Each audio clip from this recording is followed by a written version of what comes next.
Have you ever really stopped to think about how sunlight becomes, well, the food on your plate? It seems like magic, right? Well, today we're diving into photosynthesis. It's this incredible process that literally powers almost all life on Earth by turning simple sunshine into the energy that fuels our entire world. I just love this quote because it hits the nail on the head so perfectly. Plants are the ultimate chefs of the natural world. They're out there creating a feast from the one ingredient we all have access to but can't use directly: sunlight. It's kind of nice of them, right? And the impact is just staggering when you think about it. That piece of fruit you ate this morning, that's thanks to photosynthesis. The gas in your car? Yep, that's just ancient, stored up solar energy captured by plants millions of years ago. And get this, even the oxygen in every single breath you take is a gift from this process. It is the engine driving pretty much every food chain on the planet. Okay, so to kick things off, let's look at the big picture. Before we zoom way in to see the tiny factories doing all the work, we need to understand the master recipe that plants are using. And here it is, the famous recipe for life. Over on the left, you've got your raw ingredients, some carbon dioxide from the air, a little water from the soil, and of course, the key ingredient, sunlight. The plant then works its chemical magic to spit out what's on the right: one molecule of glucose, that's pure sugar, pure energy, and as a fantastic byproduct, the oxygen we all need to survive. Now here's the really cool part. Nothing is actually created or destroyed here. It's all just rearranged. You can see it in the table. The atom count before and after the reaction, it's exactly the same. We start with 6 carbons, 24 hydrogens, and 24 oxygens, and we end with the exact same numbers, just in a new configuration. Photosynthesis is basically the ultimate act of molecular recycling. All right, so we've seen the big picture formula. Now let's zoom in, and I mean way in, to see where all this amazing chemistry actually goes down. We're heading inside the plant cell. Welcome to the chloroplast. This little green blob is the solar-powered factory inside every plant cell. It's a super specialized little organelle. And see those flattened discs inside? Those are called thylakoids. And that's where the first phase of this whole operation kicks off. It's where the green pigment, chlorophyll, does its thing. But, this is where the story gets even weirder and way more interesting. These little chloroplasts, they weren't always part of plant cells.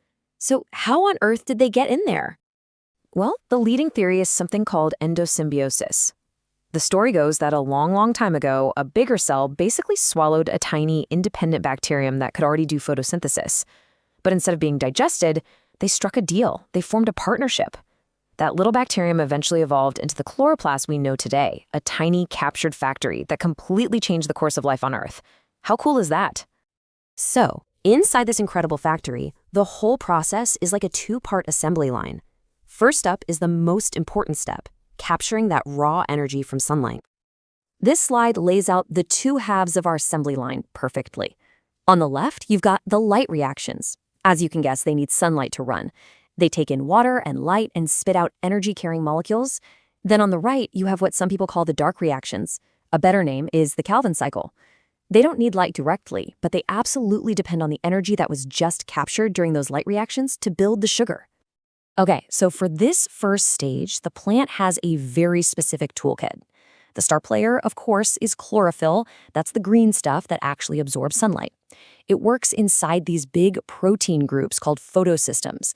And the whole goal here is to produce 2 key energy molecules: ATP, which is like the cell's rechargeable battery, and NADPH, which is like an energy shuttle that carries high-energy electrons over to the next stage. Okay, let's break this down. First, sunlight smacks into photosystem 2, giving it the power to do something amazing. It splits a water molecule. Boom! That's where all the oxygen we breathe comes from. Second, the protons from that water split start to build up inside the thylakoid, creating this powerful gradient, kind of like water building up behind a dam. Third, those protons rush out through a special protein, and that flow of energy generates a ton of ATP. Our cellular battery is now charged. And finally, sunlight zaps photosystem I, which uses that energy to charge up our energy shuttle, NADPH. So light comes in, oxygen goes out, and a whole lot of energy gets stored. So now the cell has successfully trapped sunlight as chemical energy in those ATP and NADPH molecules. Let's move to the second part of the assembly line and see how it builds the final product. All right, now we enter the Calvin cycle. This is the real synthesis part of photosynthesis, where the actual building happens. This all goes down in the stroma, which is the fluid-filled space around the thylakoids. Its one and only job is to use the ATP and NADPH we just made to turn carbon dioxide into actual sugar. So how does this cycle work? First, an incredible little enzyme called rubisco reaches out and literally grabs a molecule of CO2 right out of the air. This is called carbon fixation, turning a gas into a solid piece of a molecule. Then all that ATP and NADPH we made earlier floods in, providing the energy to rearrange and transform everything. This eventually produces a simple little 3-carbon sugar. You just need 2 of those to make 1 molecule of glucose. And finally, the rest of the molecules are cleverly recycled to get the whole cycle started all over again. It's so efficient.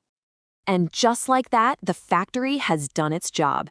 It successfully turned sunlight, water, and air into sugar and oxygen, the 2 products that sustain not just the plant itself, but pretty much all life on this planet. So what does a plant do with all this awesome glucose it just made? Well, it's got a 3-part plan. Some of it gets used right away for energy to power its own cells. A lot of the extra stuff gets stored for later as starch. I mean, that's what a potato is, right? Just a big bag of stored energy.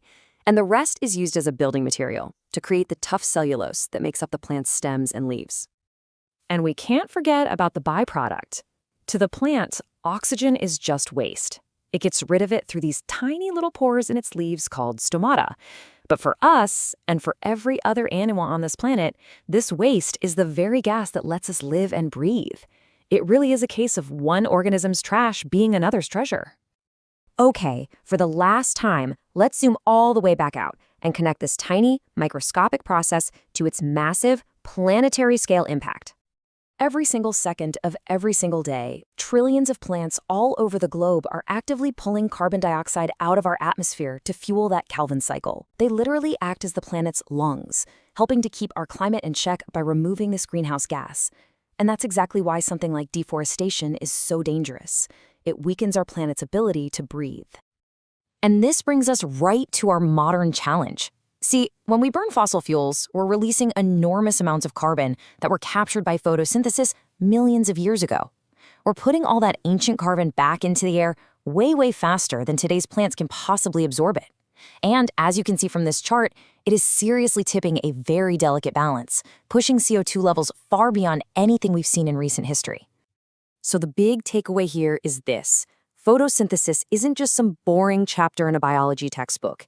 It's the silent, constant, and incredibly elegant process that builds our entire world from the ground up. It made the food we eat, the fuel that built our society, and the very air we breathe. It's the foundation of everything. So really, next time you're outside, just take a second to appreciate the incredible, life-giving factory working inside a single leaf. Maybe even, go thank a tree.